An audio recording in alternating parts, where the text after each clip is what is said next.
Well, the Vancouver Canucks have their guy. Their new general manager was introduced today, at least via press release. That is Patrik Allvin. And that guy is Irfaan Gaffar. I'm Dave Pagnotta. And Irf, let's dive right into it. You've got your finger on the pulse on everything that is the Vancouver Canucks. It took a little bit of time, but they got their guy in Allvin. What do you think of this hiring?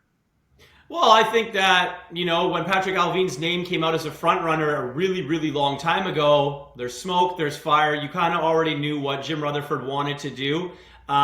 Usually these general manager searches and things, they do take some time, but in my humble opinion, I think there really was only one, and they did their due diligence in interviewing other candidates, but in all reality, this was Patrik Allvin's job, and all he had to do was accept it. The Canucks had to get permission from the Pittsburgh Penguins to speak with him, and look, him and Jim Rutherford have a relationship. They have 3 Stanley Cups together in Pittsburgh. He obviously has a scouting background. He knows the league very well, and it's something that the Vancouver Canucks desperately need, to have someone with some pedigree, with that championship experience, to try and turn this thing around very quickly here in Vancouver.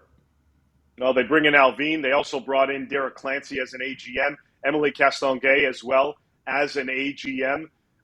They're certainly shuffling things up in Vancouver, a changing of the guard, so to speak.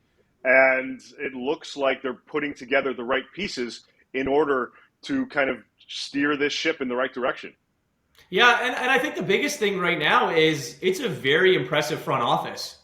And if you ask people that are in the hockey world, that are in the hockey community, that know and they look at and they see what Jim Rutherford is doing, it's impressive. All of the people that you mentioned, they have resumes, they have pedigrees, they have NHL experience, they have experience in working in the agency world, they have experience in the scouting world, they have experience in the analytical world of hockey, so to speak. So I think for the Vancouver Canucks, this is all about assembling a group of people that's able to go on and be able to, like I mentioned before, turn this thing around, but do it the right way. You have your core pieces, you have your Elias Petterssons, your Thatcher Demkos, and your Quinn Hughes, but it's about getting more players and more people around them to, be able to compete while these young players' window is still wide open.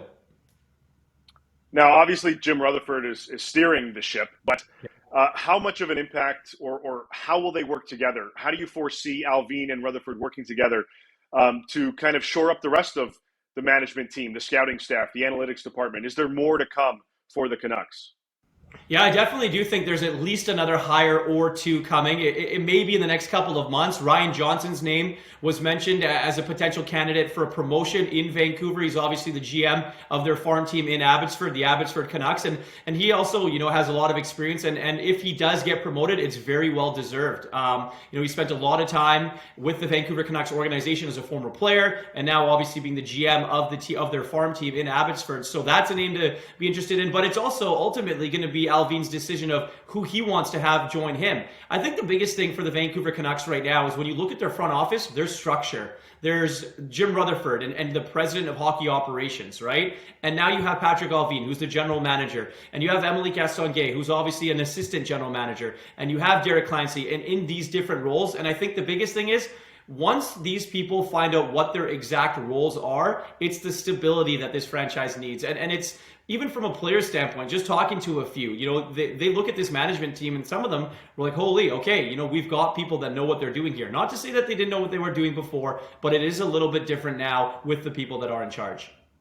Yeah, certainly. A new voice, a new direction, a new philosophy, effectively, with this group. I want to ask you about the first potential moves that could come, but before I do that, what's going on with the Sedin brothers? Are they still part of this potential management structure team? How does the future look for them?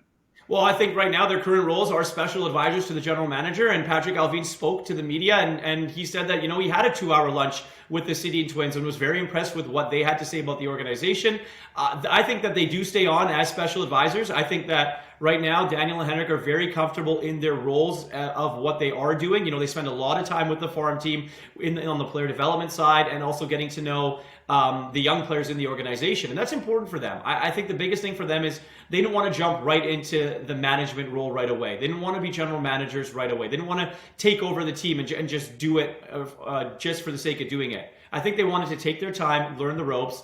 And now that you have all of this experience and all these people put into place in different positions, I think for them, they're still going to enjoy their special advisors roles. And I bet you Patrik Allvin is definitely going to lean on them a lot. I mean, look, it's funny. They are all from Sweden. And did they sign Patrik, or did they hire Patrik Allvin because of Elias Pettersson and the Sedin twins? Yes, the jokes came. But in all seriousness, there is a relationship there. And Patrik Allvin is going to lean on the Sedin twins as much as they're going to lean on him when making decisions.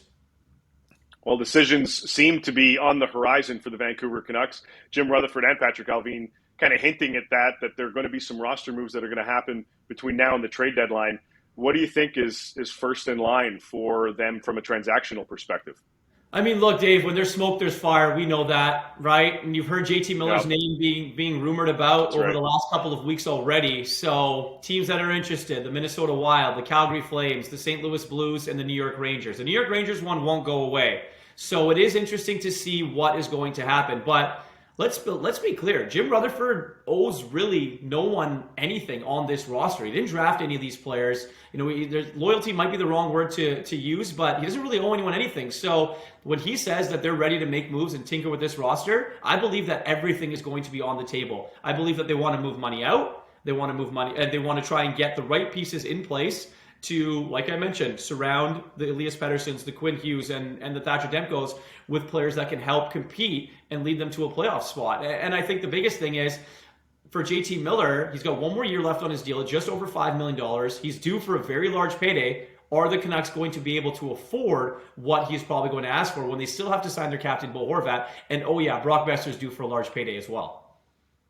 Yeah, there's a lot of money that's got to fly around in Vancouver. It's going to be interesting, Irf, to see how this team kind of moves forward leading up to that trade deadline in now less than 2 months. I got a feeling you might be a little bit busy and you may be bunking over at the Rogers Arena pretty quickly.